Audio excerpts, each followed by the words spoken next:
The European Union may be looking at a one-member decrease. The Bank of England plans to assess the implications of a possible British exit from the European Union.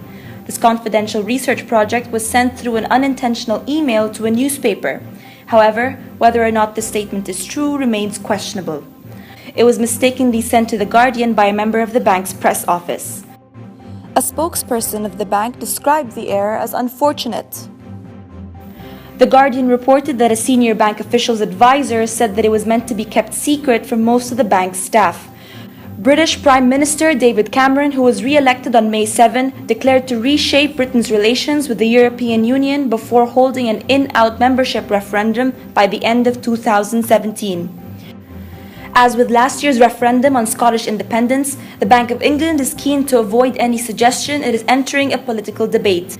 In a statement posted on its website, it said, "It should not come as a surprise that the bank is undertaking such work about a stated government policy. It is one of the bank's responsibilities to assess those that relate to its objectives." From a historical standpoint, the European Union was created to avoid the possibility of a World War III by solidifying trade between member countries through the establishment of economic interdependence. The concern at the moment lies in the risk the UK takes by leaving the EU. On one hand, Britain potentially loses important business with foreign markets but maintains simpler trade regulations with EU member countries should it remain in the Union. On the other hand, if Britain were to leave the Union, it would risk having to negotiate access to the EU's single market for largely illusory foreign trade possibilities.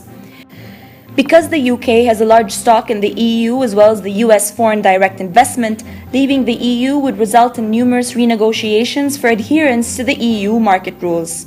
The news was not taken lightly by all. Many British business managers are worried about the possibility of losing access to their main export markets. There are also concerns about the impact on Britain's financial services industry. Mimicking the approach it had taken with last year's Scottish referendum, the Bank of England said it would disclose details at the appropriate time.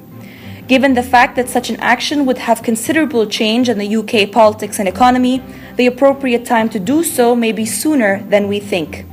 This is Ramadan. Thank you for watching and stay tuned for my next news analysis.